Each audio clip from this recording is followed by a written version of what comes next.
Welcome Ed's high school staff to the preterm meeting. We're meeting today to revisit priority areas that we identified at the end of term meeting last term and to discuss the projects we are putting in place to address these issues this term. I'd like to formally welcome the core staff from Mathematics, Science, English and Technology in Group 7B, working to develop the new project-based learning project titled Moving Towards a Sustainable Future. First, could we please have the reporter go over the minutes from our last meeting, which were mainly surrounding the priority areas that need addressing within the school? Yeah, so in our last meeting, we discussed that our school is comprised of 426 students, 22% of which are Indigenous and 48% are from a language background other than English. Despite improvement, our NAPLAN results in reading, writing, spelling, grammar, and numeracy were all below Australian averages. We recognise that 73% of our students are in the bottom quarter of the Index of Community Socio-Educational Advantage, with only less than 1% being in the top quarter. The main priority area identified was attendance. We noticed that attendance rates are low at around 80% and even lower in our Indigenous student population at 74%. We recognise this as a major problem within our school, and it is a priority area that must be addressed. I would also like to bring to everyone's attention to the annual report from last year, where we identified collaborative practice as a means to address these issues. Thank you. Now that we have revisited the priority areas that we identified last term, let's move forward in putting plans into place to address these issues. Now we'll hear from the Moving Towards a Sustainable Future project. Hi everyone. So a core group of teachers are put together to develop a project-based learning approach to address these areas of concern within our school. The team is comprised of teachers from a variety of faculties, which means the project had to be broad in scope and adaptable to all KLAs. We're proposing to introduce a project-based collaborative learning approach to Year 9 students about renewable energy. The main project will focus on students working in groups to construct the most efficient solar power card. This project will link science, mathematics, technology, and will include English through reporting. The project aims to encourage students to investigate sustainability in an engaging and interactive way. We chose to focus on sustainability as it was identified by ACARA as a cross-curriculum priority that needs to be addressed in Australian secondary schools. The New South Wales Department of Education have also recognised this issue and implemented the environmental education policy for schools, which encouraged government schools to begin addressing global environmental issues such as sustainability. This project has been proposed to trigger students' interest in addressing environmental issues such as sustainability. We're proposing this specifically as a project-based learning activity is to increase student engagement and attendance, which was the major concern identified in our last meeting. So first, we might go through the overall goals of this project. Then individual teachers might be able to add the subject-specific outcomes of the project.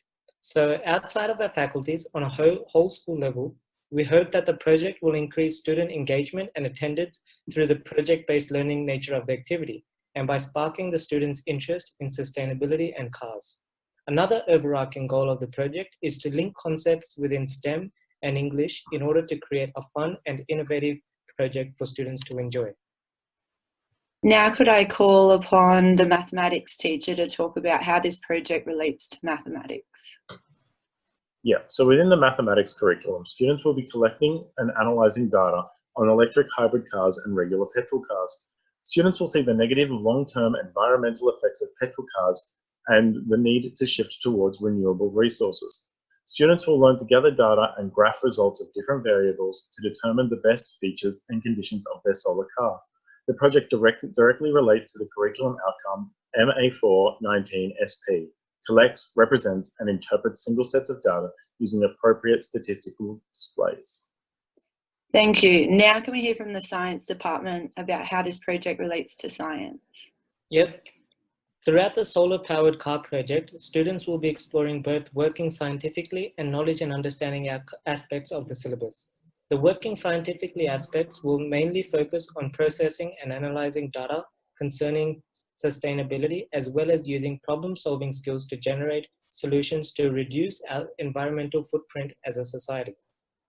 The knowledge and understanding components of the Year 9 science syllabus will be addressed through investigating conservation of energy energy transfers and transformations, increasing efficiency of electricity, and the use of non-renewable energy resources. The project will directly address these working scientifically outcomes. First, processing, analyzing, and evaluating data from first-hand investigations and secondary sources to develop evidence-based arguments and conclusions. And the second, applying scientific understanding and critical thinking skills to suggest possible solutions to identified problems.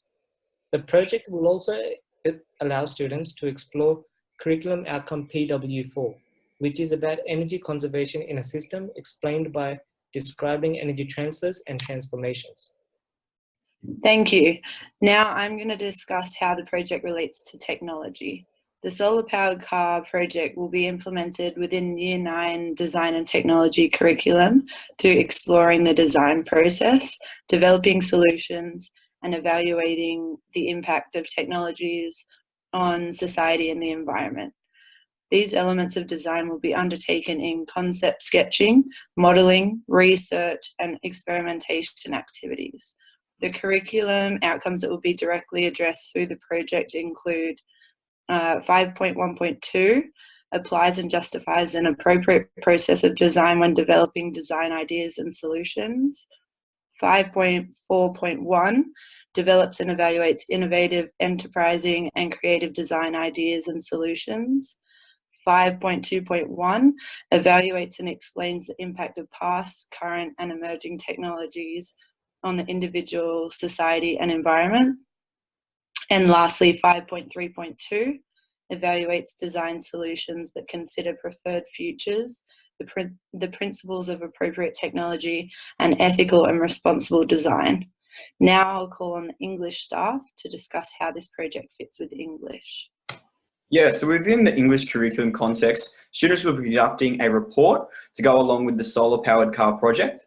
This report will be an in-class assessment task that will require students to outline the characteristics of their task as they discuss the background information surrounding sustainability and reasons for solar-powered cars and the benefits of the implementation of solar-powered cars in contemporary society. The curriculum outcome directly linked to this project is EN4-5C, thinks imaginatively, creatively, interpretively, and critically about information, ideas, and arguments to respond to and compose texts. Thank you. Now that we've discussed how the project fits with multiple KLAs, I'd like to discuss how the project will be measured and evaluated. So we looked at measuring the success of the project just based on the outcomes of the project itself. So the main measurable outcomes are the performance of the solar-powered car, the quality of the supporting material explaining how the group decided on specifications of the car, and the completion of complementary content throughout the term in various subject areas. However, this does not quantify the overall success of the project in achieving the overarching goals of boosting engagement and attendance within the Year 9 cohort. So we all talked about quantifying the success of the project through observing attendance rates and incidents on Central. If attendance increases, we know the project is running well. There are reducing numbers of negative incidents such as class disruptions due to bad behavior on Central. We know the project has been successful. We also discussed distributing teacher and student surveys to get a qualitative measure of how the project went. So teachers and students would be asked about how the project went, what they liked, what could be improved for next time. Great, thanks for that. Now can we explain the timeline for the project? So as we can see from this Gantt chart, in the final few weeks of Term 1, we'll be planning, developing, and designing a unit of work. We'll be creating pre and post surveys on student perceptions and attitudes towards the intervention, and we'll be handing out the pre-surveys for students to complete. Then at the Term 2, from weeks 1 to 6, we'll be teaching this unit of work. Then students will be given time to finalise their projects in week 7. They'll be doing their expo and displaying the final results to class and community in week 8. In week 9, they'll be writing a reflective essay on the things that they've learned and experienced throughout this term. And then in the final week, we'll be handing out the post surveys for the students to complete. Then beginning Term 3, we'll be analysing data collected throughout the term. We'll be discussing the pros and cons from the teaching experience and formulating recommendations for future implementation. Thank you. Now the only question left is, how can we ensure that there is a continuous cycle of improvement for the project? This program sets a standard of challenging students' everyday ideas and thought processes through the cross-curriculum priority of sustainability. Each key learning area would develop concluding tasks through a mixture of formal and informal tasks that require students to design, develop, construct, and evaluate their work. The program sets out to teach students to challenge their everyday perceptions and establish how their own actions and understandings can lead to changes within the world. Throughout the program, educators will ensure they are allowing the students to self-reflect in order to make modifications to improve the project. The program will be continuously evaluated throughout implementation and upon completion. When the program is implemented in future years, educators will make modifications to improve the implementation and final outcome of the solar-powered car PBL activity. Thank you all for your attendance at this pre-term meeting. The Moving Towards a Sustainable Future team hopes you're all as excited as we are to implement this new project to Year 9.